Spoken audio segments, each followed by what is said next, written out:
Today's question is, how can we live after death? To see my guest 1-2 with Paul Merson on Sky Sports Soccer Saturday is to witness someone who's at the very top of their game. Knowledgeable and comfortable, and not averse to the give and go of light-hearted banter, he comes across as the consummate professional. Away from the screen, however, he has known seasons of anxiety, depression, and tragedy. In November 2017, his wife Gemma died of leukemia. She was just 40 years of age. She left behind Simon, my guest, with their 8-year-old son, Ethan. In his grief, my guest has turned to drink and to God for comfort. Former Blue Peter presenter and now president of Blood Cancer UK, here to speak with me today is Simon Thomas. Simon, welcome. It's so lovely to see you. Nigel, evening. And evening, everyone else. I can't see everyone else, but good evening. You are a man of faith. We believe there are people out there. Simon, let's start about society and the expectations of just television presenters generally. Quite a few have been in the news in recent months. Simon, society seems to expect high or maybe even higher standards of behaviour from its TV presenters. It's as though we don't want our TV favourites to have struggles. To what extent can a TV personality be themselves? Well, I was taught in my first incarnation as a broadcaster, which was Blue Peter, which is a long, long time ago, 1999, I started on that. In fact, I was asked about it today on another meeting, and I was trying to recall the date. It's that long ago.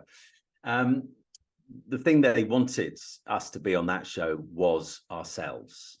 That was the most important thing. The editor who eventually gave me the job said, what we're looking for in a presenter is obviously someone who can present, who can string a sentence together in front of a camera, has a bit of a presence about them, has a bit of a go-get-it attitude in terms of adventure and all that kind of things. But we want our presenters to be someone that would be equally comfortable in front of a camera as they would be going round to one of our viewers for tea that evening, and the family would find them an easy person to get along with. So I was taught that really from an early stage, is that you have to be yourself, but there is a persona to it as well, because part of it has to be an act, because you can't carry what you are feeling on any given day into what you are doing. And that's true in a lot of our jobs. We have to put a mask on of professionalism and go in and do it. So when I do Sky Sports Soccer Saturday, we may talk about this a little bit later, I still struggle at times with anxiety, and I talk about it quite publicly and openly. But when you go on air at 12 o'clock on Sky Sports 1 on a Saturday afternoon, you've got to kind of put on the mask of confidence that this is the job I'm being paid to do. This is what I'm asked to do, and I need to now do it to the best of my ability. But, that within broadcasting, that the most important thing, I think, is that you are relatable to, that people can relate to you, people can identify with you. And if so, everything you do is just an act. And there's a real discrepancy between the person they see on the screen and who you are away from the screen.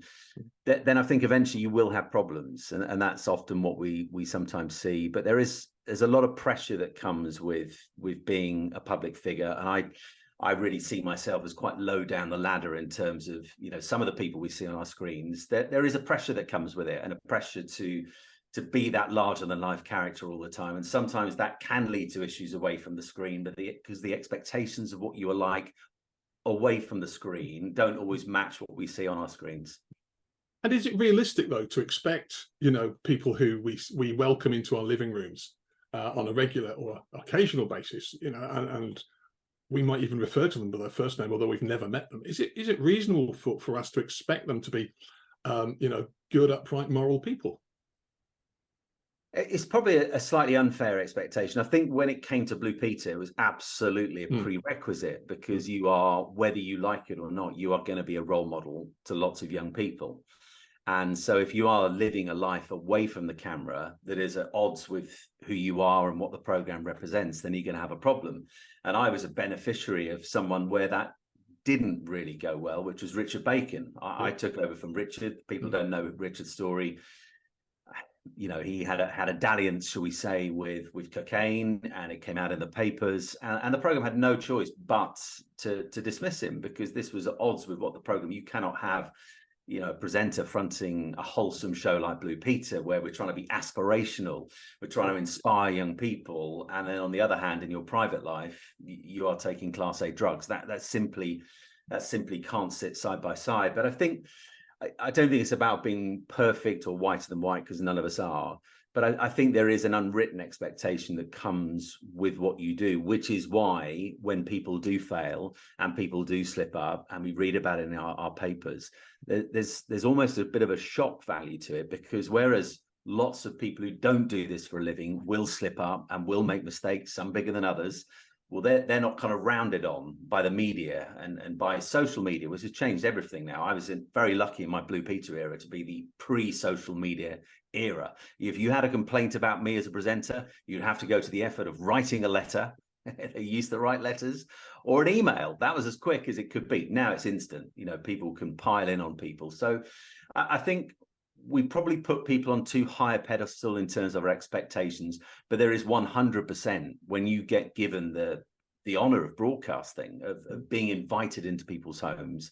I think there is an onus upon all of us, you know, to live a life that is wholesome. But sadly, we fail. We all fail, and so people are going to inevitably mess up.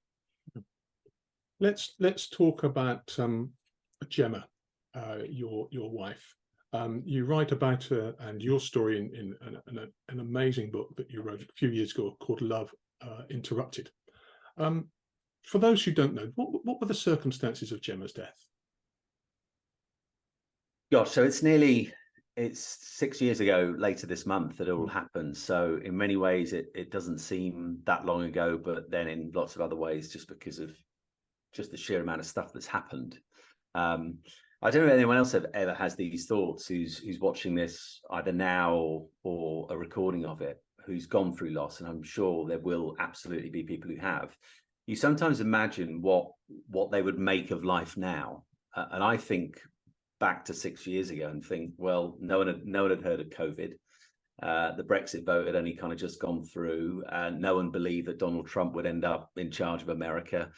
Boris Johnson ends up prime minister. I'm not getting all political here, but you know, just the sheer amount of events we've seen over the last 6 years, you think, gosh, that's actually a lot of time that has passed. But it's 6 years ago, and we were living in Reading. I now live in Buckinghamshire in Chesham, so we were living in Reading. It was myself, Gemma, who turned 40 in the May of that 2017, and our son Ethan, who was 8 at the time. And it was just a really very odd period of life leading up to it, in so much as I at the time was presenting the Premier League for Sky. So I'd been at Sky for 11 and a half years. That's where I went after Blue Peter. My next ambition was to become a sports presenter. And I'd kind of worked my way up over a number of years, from starting on Sky Sports News to starting then on the Football League, and spent many years, happy years, doing the Football League. And then in 2015, I got the chance finally to do the Premier League. So I was into my second season, and it was the autumn of 2017, and I was fine, and family life was good. And, you know, people looking on in would have gone, that's a pretty good life you've got. You know, you've got a really good job, you live in a nice house, you know, family looks all good and everything. And out of nowhere, I started experiencing some really pronounced anxiety problems that really began to affect work as time went on, over a period of only around about a month. In that kind of September, October time, panic attacks used to come quite regularly before I would go on air. And I had a kind of month of battling this, and it became in the end utterly exhausting. If anyone's gone through mental health issues, particularly like anxiety, and it's affecting your work, it's absolutely exhausting.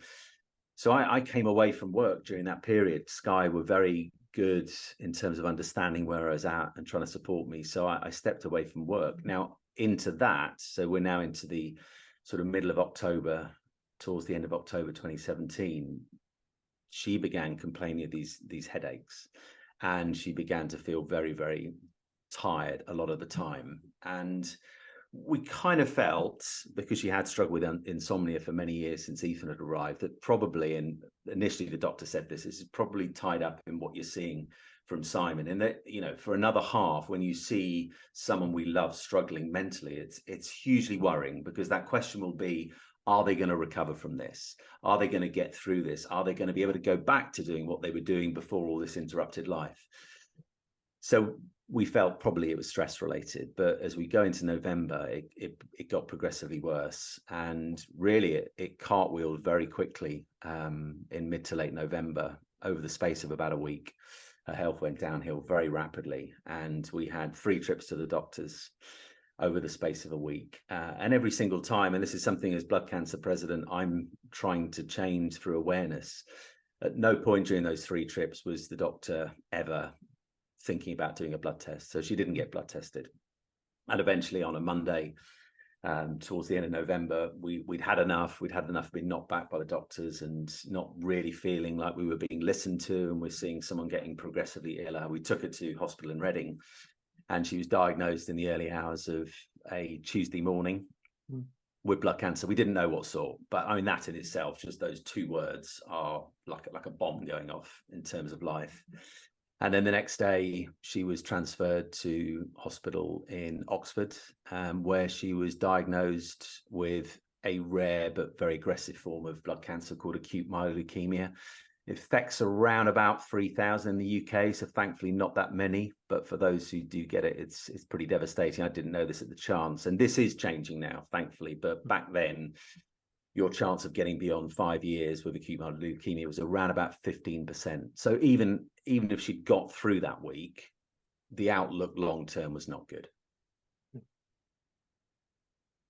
Shortly before Gemma died. So sorry, you only had a few days, effectively a few days warning, didn't you, between diagnosis and Gemma's passing? Is that right?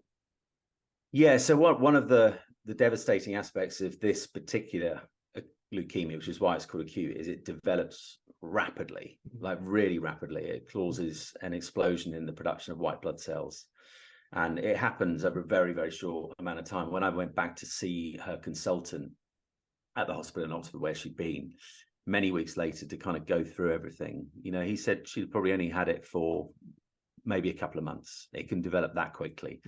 The problem had been is she hadn't got help early enough because the doctors weren't picking up on it. So it really developed very rapidly. And so on that Tuesday, when we are transferred to Oxford to get it fully diagnosed, and they say this is what it is, she began treatment immediately. And actually, over the course of a couple of days, she responded to the treatment. And it wasn't like we were suddenly out of the woods. We were a long, long way from being out of the woods, but just looked like things were picking up a little bit, colour returning to her. And then on the Friday morning, she'd sort of had a bad night that Thursday night, and she's not really very compos mentis in the morning. And again, it was one of those moments where it felt like everything's cartwheeling very quickly out of control, and she's being taken down for a head scan. And within really a couple of hours of Friday morning beginning, the doctors beginning to come in, you're being told she's not going to see the end of today. And then you're into an impossibly difficult day in terms of bringing Ethan in, friends coming in, having to tell family what's going on. So it was rapid. Yeah, it was literally from being fully diagnosed to going was 3.5 days.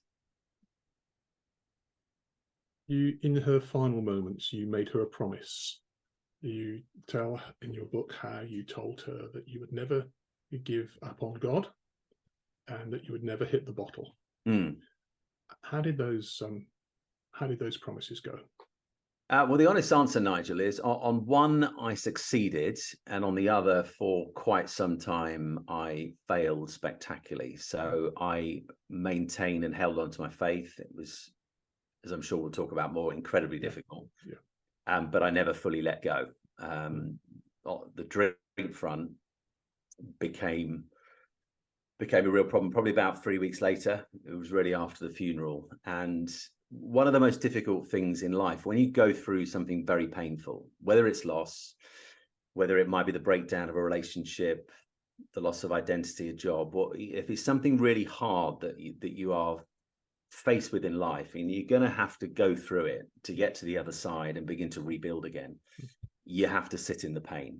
It's not an easy thing to say to people. And when I'm asked for advice about how you get through something like this, it will be out of my own experience that I will say you are going to have to at some point sit in the pain of what's happened. You're going to have to feel that pain, because in order to feel the pain, when you feel the pain, then the healing can begin. It's a little bit like in the world I work in sport. The only way that at the start of a football season, whether you're a Premier League club or an EFL club or a non-league club, the only way that you're going to start the season well is to go through the pain of pre-season. There are no shortcuts. You can't self-medicate and decide, I don't fancy pre-season, I'm going to do something else and take something illegal and hopefully I'll be fit. You've got to go through the pain in order to be able to produce when the season starts. Yeah. And in order to be restored, and that will take time, but it absolutely can happen. God is the God who brings about restoration and healing and newness in life again. Whatever you've gone through, you're going to have to sit in the pain. I just couldn't. I couldn't sit in the pain of what had happened. I couldn't deal with the loneliness of suddenly finding ourselves where we did. And so sadly, that promise was gone very quickly, because I'd actually given up drinking back in the August of 2017. So that's why I kind of made that promise. And, you know, what you have to do in life is you have to let go of shame. You have to let go of guilt, because you have to understand that that's not the business God's in, of constantly reminding you of where you tripped up. God forgives us through his grace. He forgives us. And so I've had to let go of that guilt. I've had to let go of the fact that promise was never fulfilled. Yeah. But thankfully the first one was. Yeah. You were so low at one point, though, that you considered ending it all. You had not only your own guilt, your own grief and perhaps guilt to manage and to sit in, but of course you also had your young son who wanted to know where his mummy was. What saved you from taking your own life? So the time when it really hit me was probably, I think it was a couple of nights after the funeral, which was on a Thursday in December. You're a week away from Christmas, so such a bizarre time of year, because you've got all that happening over there. Christmas is happening, the streets are full of lights, lots of people are enjoying Christmas parties, and you're just in this parallel universe where you just don't feel part of anything that's going on. And I think for those who've been through loss, they will probably recognize this, in that the true gravity of what happens when someone dies doesn't really manifest itself properly until after the funeral, because there's a lot of stuff that will have to happen inevitably after someone goes. You can check out of it and leave it to someone else, but ostensibly, if you want it to be the funeral they'd have wanted, you have to deal with all the administrative stuff. So that first 3 weeks was really, really busy. I mean, it was still really impossibly hard, but very busy, because you're getting ready for this. And then the funeral comes and goes. And then the reality, the true gravity of what's happened hits you, and it hits you really, really, really hard. That's often when I'm talking to people about loss, I'll say you need to prepare yourself for that period, because that's when it's going to hit you. There's no way you can dress this up. It just does.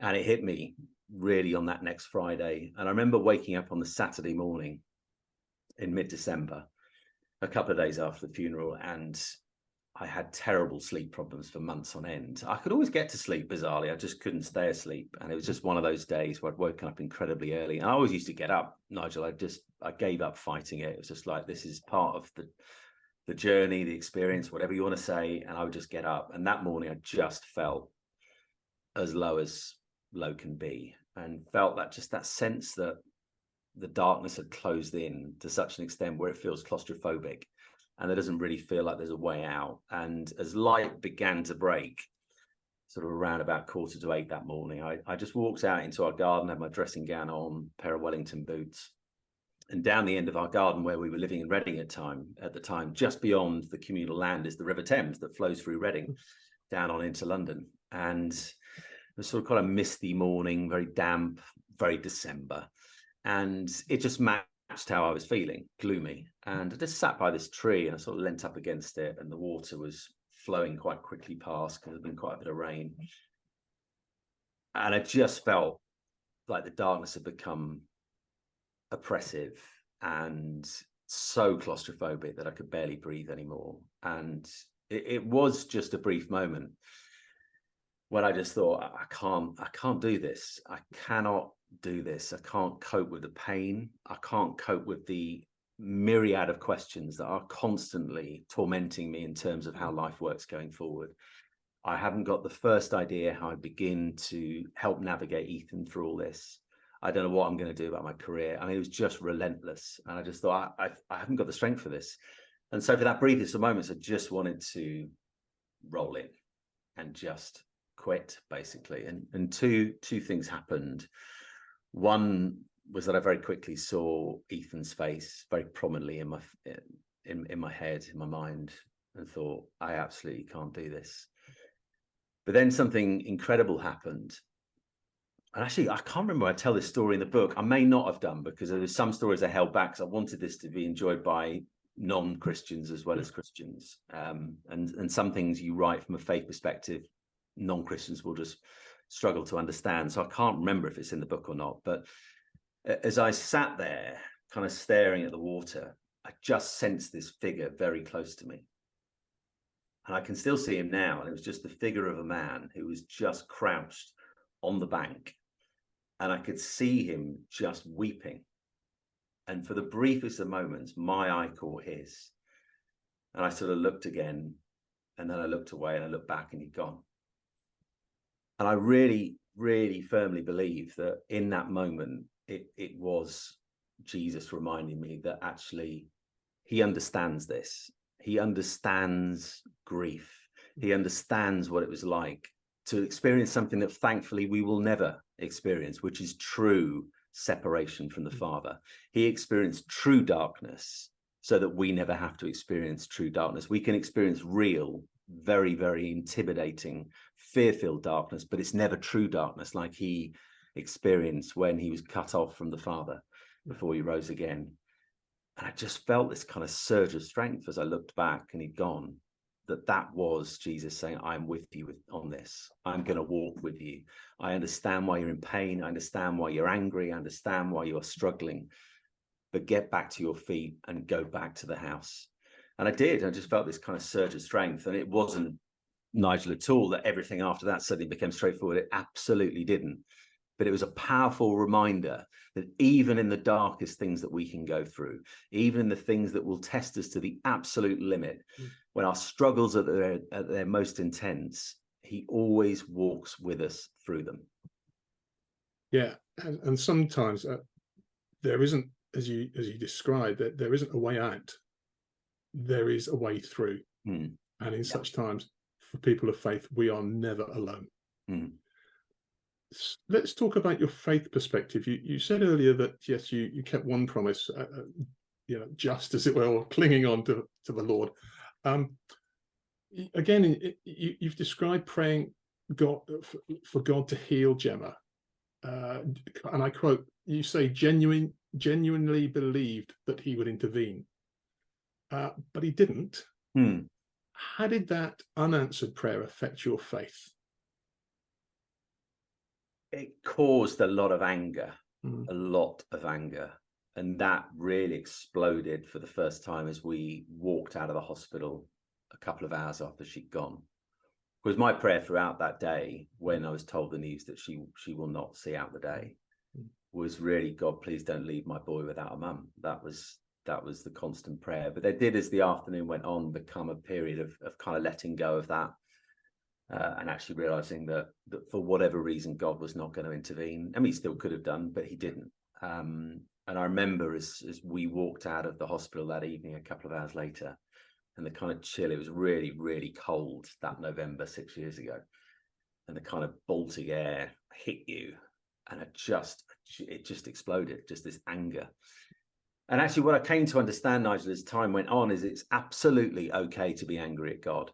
It is absolutely permissible to be angry with God. It is absolutely permissible to rant at him and to have our questions and to ask the question why, because God is big enough to handle it, way big enough to handle it. He can handle me like I would do on some of those other mornings when I'd go down to the River Thames in my Wellington boots and I would just shout at God, why have you not answered my prayer? And I think took a long time to get to a place where I realized I was probably never going to get an answer to that question. And it was a process of letting go and going, okay, there are going to be so many things in life that I don't fully understand from a faith perspective.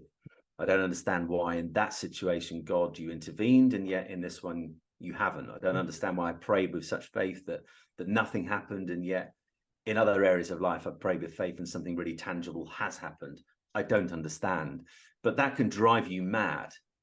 And when Christians would say to me, well, you won't understand this side of eternity, I would just go, do you know what? When I get to eternity, I don't really want to understand either, because I don't think it's going to matter anymore, because heaven is a place free of pain. It is a place free of suffering. And therefore, surely there's not going to be a massive queue of people with questions when we get there, because it will be too glorious. And all the stresses and the angst of this world and the questions that went unanswered. Yes, things might make sense, but I think they will dissipate. So it was a process of letting go, but there was a lot of anger early on. But I began to understand through chatting with people, through reading the Bible and stuff, when I could get the energy or the commitment to do it, to understand that the Bible is actually full of people who got quite angry with God and would tell him, and God can actually handle that.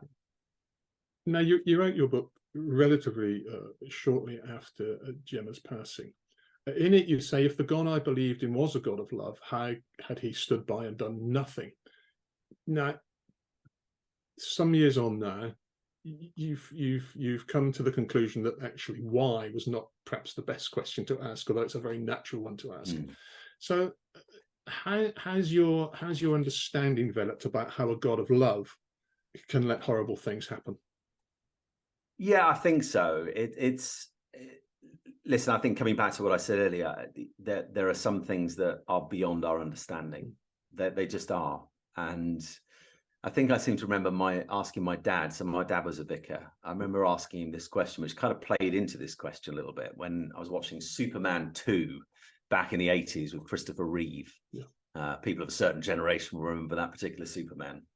I remember saying to Dad, because I think there's a scene in it might be Superman 1 or 2, I can't remember, where he flies from America to save a lift that is falling rapidly because the cables have come off it down the Eiffel Tower. And I remember saying to my dad, it was quite a wise question for a very young boy at this age. I said, how does Superman decide which people he rescues and which he doesn't?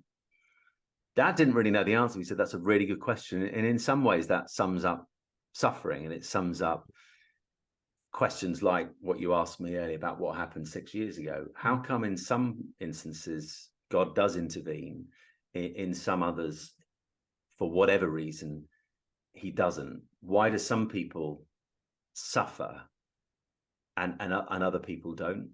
And I think my biggest revelation of this period was that it was the why question turning to the where question. It became less about why God has this happened. It's, well, where are you in all this? Where are you when trouble hits? Where are you when really painful things happen in life? Where are you when I feel in such a dark place that I don't really have the will or the inclination to go on?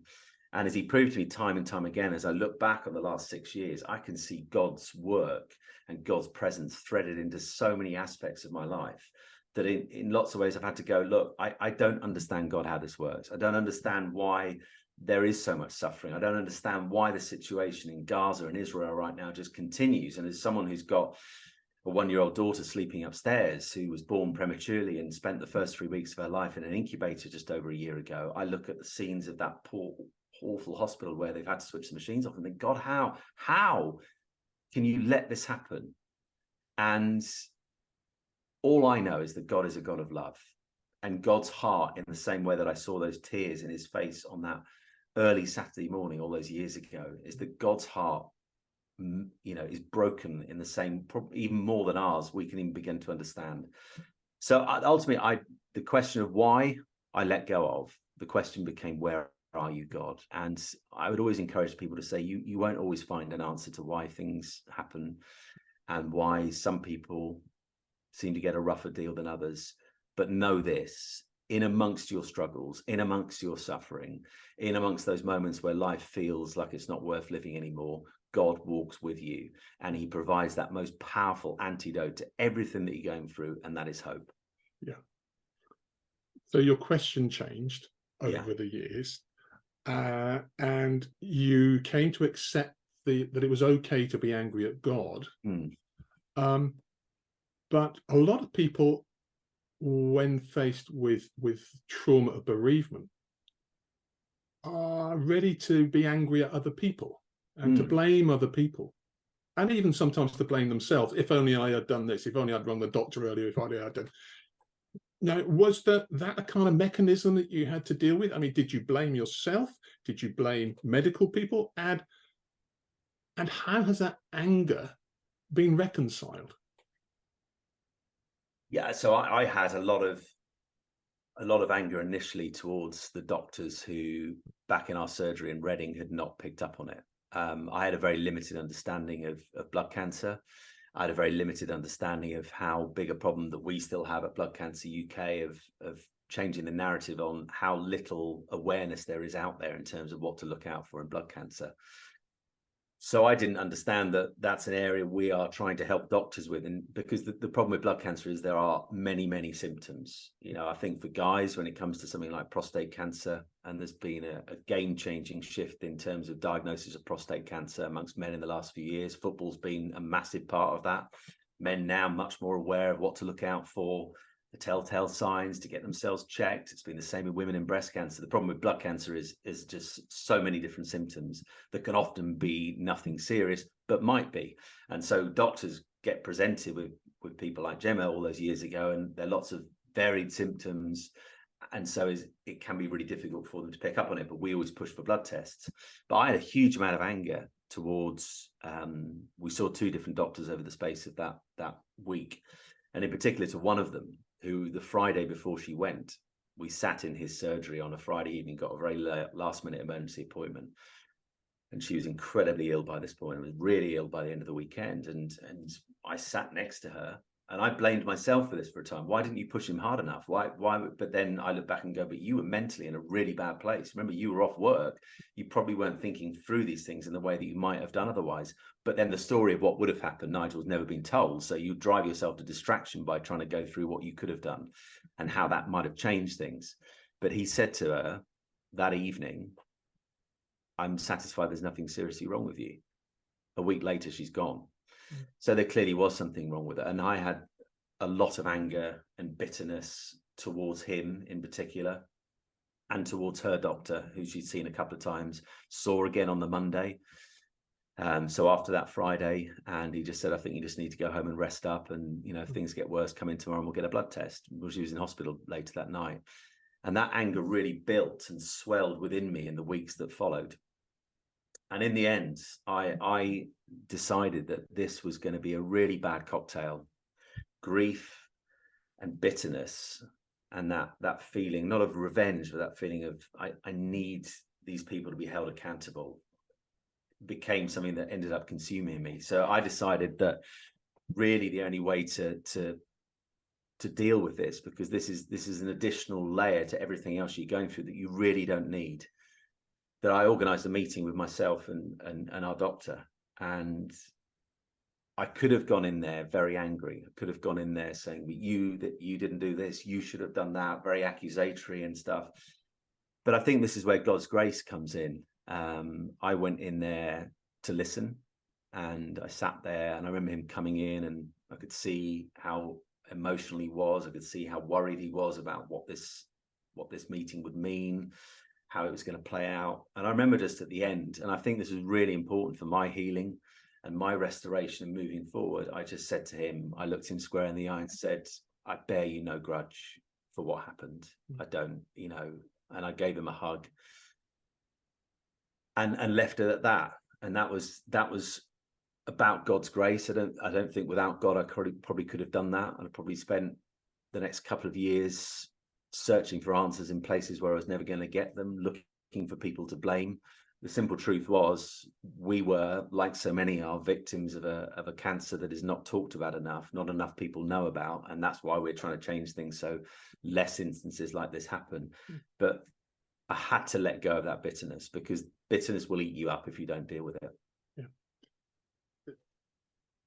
You've mentioned a number of times, Simon, about people need to know more about cancer, and as you say, prostate cancer and breast cancer have become subjects which are more highly prominent and, as it were, promoted through sport and other avenues. Tell us about the work of Blood Cancer UK. You're its president. What is your aim, and how do you go about that? Because you've set up a trust in Gemma's memory, haven't you? Yeah, so we raise money for more research into AML, acute myeloid leukemia in particular. But really, my role over the last 4 years since I've been doing the role is to use my platform really to raise awareness. And so I often will go on when there's a campaign or a new piece of research out. I will often be the one who's put forward by Blood Cancer to go and speak on, whether it's BBC Breakfast or, like I did a few weeks ago, spoke on Channel 5 News. And really, that's been my kind of mission, is that I could have ploughed my time and my energy into sort of endless fundraising. But I felt actually what was going to be more useful, because there's lots of other people doing that, is to use my voice and the position that God has given me to raise awareness, because it's just an awful amount of ignorance. I don't know if people remember, but back in the 80s, when HIV and AIDS first came into this country, it was a very powerful advert. I mean, I was quite young at the time. I remember it being particularly scary. And I think it was John Hurt, the actor, who voiced it. But the tagline, and this appeared on pamphlets and advertising hoardings everywhere: "Don't die of ignorance." And I think exactly the same applies to blood cancer, because it's the 5th most common cancer in the country, and it's the 3rd biggest killer. It kills more than breast cancer. It kills more than prostate cancer. And this is not about league tables of who's the biggest deal, who's the biggest cancer in town. It's just the simple fact: it's the 3rd biggest killer in the country, and yet probably one of the least talked about. And it comes back to that plethora of different symptoms you can have. And so that's really been my aim over the last few years, is to keep talking about it, use my platform when I can, to try and change that narrative, so that more and more people, you know, when they're feeling these symptoms and doctors are maybe turning them away and suggesting it's nothing to worry about, pushing for a blood test. So that's really become my mission with blood cancer, is just to try and change that narrative of ignorance. Yeah. And finally, before we move to our viewers' questions, of which there are quite a few coming in, as you might, some that we've prepared earlier, might say. Now, the question tonight is how to live after death. Now, life has changed for you since Gemma's passing. You have now met you have a new love. You are married. You have, as you rightly remember, a baby daughter upstairs, hopefully asleep. Yes. So, I think she is. how have you been able to live after the tragic death of Gemma?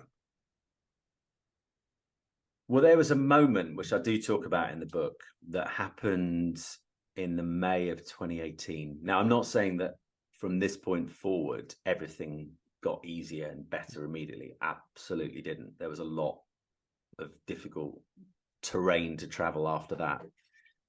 But I had a real feeling over those first few months that life was just going to be second rate from now on. It was just going to be a pale imitation of what came before. The analogy I often use is that before the events of 6 years ago, our life was like a rich painting full of color and vibrance. Yes, there were imperfections, because no marriage, no family, no job, whatever is perfect, but it was vibrant. And then the events of 6 years ago happened, and it felt like all the color from that picture had just been drained away. And my real feeling was that was kind of it. I think it was like, I just need to somehow find the strength to navigate Ethan through the next few years, to get him through school, to maybe university, and then kind of I'm done. I've done my bit. I've made sure that I was there for him, in the years when his mum wasn't. And so really that narrative of everything being second rate had really begun to take hold. And there was a book, I had 3 copies of this sent to me. I had 3 copies of C.S. Lewis's Grief Observed sent to me, which is a brilliant book. I had another 3 books sent to me of the same one called Option B, which is about the whole area of loss. I've still not read it to this day, but I just didn't like the title. I didn't like this idea that everything now is going to be second best. But I'd kind of got to the place where I thought, but that this is it now. And we decided on what would have been her 41st birthday, to mark her birthday in the May of that year. And what we were going to do is just have a little small garden party, and we were going to plant a tree on the communal land between the end of our garden and the River Thames, put some of our ashes in there, and just have a day kind of just marking it. To cut a long story short, it turned from a very small event into a 400-500 strong gathering with a marquee and everything. A lot of very kind people helped make it into this huge event. And the day after, I was reflecting, stood by the tree that we planted, on what had come the day before. And also this option B phrase was going round and round my head. And I started sort of thinking as I looked out on the Thames, and it was a beautiful May evening. It was the day after Harry and Meghan's wedding. So you might remember that was a very hot weekend. So it was a lovely warm May night. And I just had this moment where I just thought, as I thought about what had happened, as I thought about the previous few months and the years to come ahead, and I began to reflect on God, I just felt this real strong sense that this God that I follow is absolutely the God of second chances. Through his grace and his love and his mercy, he is the God of second chances, but he is not the God of second bests. He doesn't want a second-rate version of life for us. He wants the very best for us in whatever shape that takes. And I just had this kind of light bulb moment where I thought, I don't want this. I know life can never, ever be the same again. That's impossible. Every single one of us is irreplaceable. So it can't be the same again. Of course it can't. But why have I been fed this lie and allow this lie to take root in my life that everything from now on is going to be second rate, second best, a pale imitation of what came before? And at that point, I decided that actually I was going to pursue, in whatever shape or form it was going to take, life again, because I owed it to Ethan. I owed it to his mum, but I owed it to myself. And actually, more importantly, I owed it to God for this not to be just bumping along for the rest of my days, but actually God saying, I want to restore you. I want to heal you. And I want to bring you to a place where you can embrace life again. And God, through the last 6 years, has been utterly faithful. And viewers' questions. We're not going to get through them all. There are absolutely loads tonight. And we're going to finish soon at 9 o'clock. So let's go quickly, but not superficially. What aspects, if any, of your Christian faith helped you with your drink challenges? And what advice would you give to others in a similar situation with the wonder of hindsight? So on the drink front, so I'm very good friends with a guy that some people may have heard of called Carl Beach, who has been involved with Christian Vision for Men for years. And he had started this group on Facebook called Sober Leader. And Carl didn't really have a drink problem, but he just decided that he wanted to live a life of sobriety. And I've been thinking about really quitting for quite a while, and I realized it had become a real foothold in my life that the devil had. It had become like my Achilles heel, my go-to thing when I was struggling with stress. It had been, as we talked about right at the start, my go-to thing when I couldn't sit in the pain of what had happened. And I remember a phrase that he kept saying to me, which, I believe was God saying it as well, which is, with alcohol in your system, can you be the best version of yourself? Can you be the best husband? Can you be the best dad? Can you be the best friend? Can you be the best son, the best brother? Can you be the best at what you do in terms of your job? And the answer every time, as I was thinking this through to those questions, was always no. On every single one, in terms of my relationship with alcohol, the answer was always no. And I knew that in order for me to be the best version of myself, to be the person that God truly wants me to be, then I have to take away the nettles and the brambles that are dragging me back, which in my case is alcohol. And I have to cut it away completely, because if I leave just a little bit there and I have a kind of on-off relationship with it, a bit of a gray area with it, the brambles will come up again and they'll grow and they'll drag me down again. So it's just that really powerful sense that God was saying that I want you to be the best version of yourself, but for you, this area has been such an area of pain and such a negative impact on your life that you cannot be that with it still part of life. So at that point, I just went, I'm done. Looking back in hindsight, what was the biggest thing I've learned? I think the biggest thing I've learned is that there is always a way through. You cannot see it at the time. This is the question I get asked a lot. I had a message tonight on Instagram from a lady who has just lost her brother, and her brother's got 3 kids, and she was just saying, what do we do? You know, how do we help him? And I didn't say this in so many words because it's probably too much in the first message, but what people always crave for when they are facing something really difficult like loss is hope. They want to know that there is a way through, but really it's only by walking, however tough that's going to be and however mountainous it's going to be at times, it's only by walking it that you get to the other side. And it's only by hindsight and looking back you go, actually there was a way through. But because there are going to be times right at the beginning where you just think there is absolutely no way through this. There is no way to a good, fulfilled and happy life again. Joy will never return to Simon Thomas again. That is it. We are done. But it's not true. And hindsight, as I look back now, I go, there was always a way through. It was always going to be a tough walk at times, and it would present plenty of obstacles. And there'd be times where I'd trip up and I'd fall flat on my face, but there was always a way through. So whatever you're facing, whether it is loss, whether it is mental health problems, whether it's the loss of a job or relationship or whatever it might be, just know that there is always a way through. But to get through it, there has to be an act of will, which is you have to, like if you're going to complete a marathon, it starts with one single stride. And it's the same when coming through something like this. There has to be an act of will which says, I am going to walk through this. And the great and glorious promise is that God walks with you. Before the next question, Simon, can I just say, viewers, if you've been affected by what Simon has been talking about today, if you've been going through a similar time yourself with grief or with alcohol problems or with anxiety, if you'd like to go to the chat, there is a link to Samaritans, who, of course, are always ready and willing to listen. And a burden halved is, of course, a burden shared, of course, is a burden halved. Simon, let's. You've got time for a few more. People want to know about this concept of hanging on to faith at such a difficult time. Somebody asks, did you have any particular Bible passages that you wrote? I mean, you said earlier that actually you needed energy to sort of pray and read the Bible, but were there any inspirational passages of scripture? And how generally did you hang on to God? The honest answer is at times I don't know. I can't remember who gave it to me or who the painting is by. If I try and describe it, some people may recognize what I'm talking about. But someone sent me this very, very early on, and it is something I hung up immediately. And it was the first thing I would see when I come out of my bedroom every morning.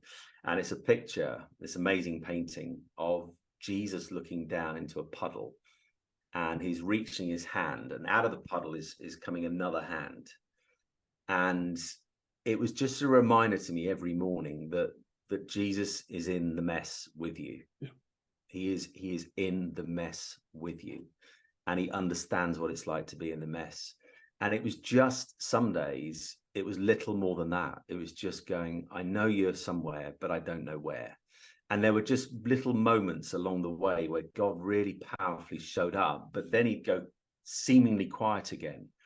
You know, there's a guy called Pete Greig, who many of you will have heard of, who wrote an entire book about this when his wife went through a very serious illness called God on Mute, which is essentially where, you know, trying to hear God in really, really dark times in life. And there were times when I just no sense of him being there. And yet there were other times when he was absolutely tangibly there. I think back to the crematorium. We had a big service in our church in Reading in the morning. And then we had the last slot of the crematorium in that December.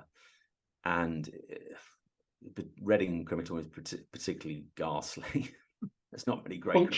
Functional is the word. Very functional, yes. Very cold, very kind of lacking in hope and everything. And we went there and we had a very short service. But before it began, as the kind of cortege arrived and the headlights pierced the December darkness, I just let out this kind of blood-curdling no that just echoed across the cemetery. And I was in absolute bits. The kind of just the emotion of the day and everything that had happened just caught up with me. And now this was it. This is the final full stop. And I remember being picked up onto my feet by friends, and Carl Beach, who I just mentioned, was there, and he prayed from the back. And I remember his prayer, and he just said, I pray, God, right now that your peace would descend on this man and this family and on this place. Amen. And we went in and to this small room, and this incredible peace descended in a place where it shouldn't have descended, in a place where I should not have been feeling peace. Really, for the first time in these 3 weeks, I felt a real sense of God's peace, that ability just to be able to smile just for briefest of moments, as I remembered kind of the last 11, 12 years with Gemma as a married couple. Yeah. And I remember later that night, a friend of mine, before they headed back home, who she doesn't really have a faith, and she said to me, she said, something really weird happened in that crematorium earlier. I said, what? She said, I don't know what it was, but I just felt, and it was really horrible in there, she said, I felt this peace that I've never, ever felt before. And I said, that's God. And she didn't really understand. But that's the peace that passes all understanding, which is why we don't fully understand it. It's God's peace that is able to break into seemingly hopeless situations, impossible situations, and we can feel that sense of peace. And there were moments in the months that came after that where I'd feel, where are you? And I would cast my mind back to that. I'd walk out my room and see that picture and go, I know you are here. Right now, I can't hear you. I can't necessarily feel you. It feels desperate, but I absolutely know you're here. And that was the moments where it was one fingernail that I'm holding on to. The God who promises, he's our anchor. And I felt still somehow in the raging sea that I was in at times, that there was somewhere that I was anchored to. I just couldn't always feel it or see it. Was that painting called The Hand of God? I think it's a person, as you say, you're sort of looking up through this puddle, and as a bearded figure in a hand. Yes, it is called The Hand of God. Yeah, it's a magnificent painting. Yeah, there it is. There it is. There we go. We actually honestly have it. Yes, that's very powerful, isn't it? It's incredible, and I'd see that every morning as I came out of my room. Matt, you've spoken there about clinging on to God. But there was also, you mentioned, of course, the crematorium, but there was that occasion when you've already described by the riverbank where you had this vision. And one of our viewers tonight says, well, that was fantastic for you to have that assurance of God's presence. But, can you give hope to those of us who've never seen a vision of God or Jesus or an angel or anything like that? So, is there a message of hope? Yeah, there is. And, I'm always a bit wary when I tell those kind of stories, because I have other stories where God has shown up in a very tangible, direct way, and people will say, I wish I had a story like that, or he's never done that for me. But actually, I think sometimes it takes, like I was saying earlier, it takes the passage of time for us to be able to look back and actually see where God was at work. So often my story of the last 6 years isn't God working in dramatic ways like that morning by the Thames. It's actually him working through people, the people that he brought into my life, the people who drew alongside me and journeyed with me.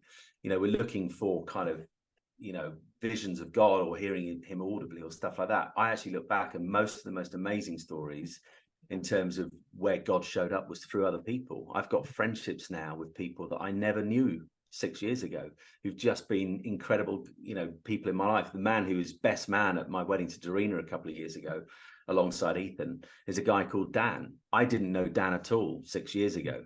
Dan got in touch. I'll just tell it very quickly. Dan got in touch with me a few months after everything happened. I used to do a thing where every morning I'd write Ethan a snack note, an encouraging word. Sometimes it was a Bible verse. I put it in his packed lunchbox every day, just for him to be reminded that I was thinking about him and I was with him, even if I wasn't physically with him. And I met this guy called Dan. He got in touch. He messaged me. We ended up exchanging a few messages, and he said, I'd like to send a little something for Ethan. He had 2 boys and a girl at the time. He then had twins a couple of years later. Now he's got 5 kids. Madness. But I digress. And he just said, we want to send you something. Is there anything Ethan likes? I said, yeah, he loves Lego. So a few days later, this big box arrived, and there was a lovely Lego set in there. It was incredibly kind from a guy we'd never met, Christian guy. And there was this fabric lunchbox in this box as well. And it just had on the top for Dad. I was like, what's this? So I opened one side, and there were all these pretzels and nuts. I opened the other side, and he had sat there, as I found out at a later date from his wife, sat there for 2 days. And on top of these little bundles of cards, it said, even dads need snack notes. And he'd written out an encouraging message for every day of the next year. A lot of them were biblical verses or quotes from hymns. And I look back, Nigel, on moments like that and go, that's where God was in all this. It wasn't in dramatic revelations. It wasn't in that moment by the river. It wasn't, necessarily in that crematorium that day. It's actually God was showing up in the kind of the ordinariness of everyday life. But sometimes for those who are going, but where do I find hope in all this? Because I've never experienced something like that. I guarantee you that as you get through something and you get to a place where life does begin to feel a bit better again and a little bit easier and a little bit more joy-filled, I guarantee you that if God has been walking with you through it, which he will have done, you'll be able to look back and go, oh yeah, I couldn't see that at the time, but there he was. Simon, thank you so much for your honest and your candid sharing tonight. We have felt very moved by your story. We have felt very inspired by the fact that God has kept you, and what a lovely way, way to recognize that God deals in second chances, but never settles for second best. Yeah, Simon, it's been a pleasure. Thank you so much for joining us. Thanks, Nigel, and thanks everyone for being part of it tonight. It's been a pleasure. Lovely, thank you. God bless. My guest today has been Simon Thomas.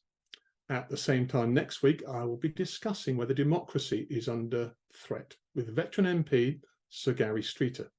I do hope you'll be able to join us. Thank you for watching. Goodbye.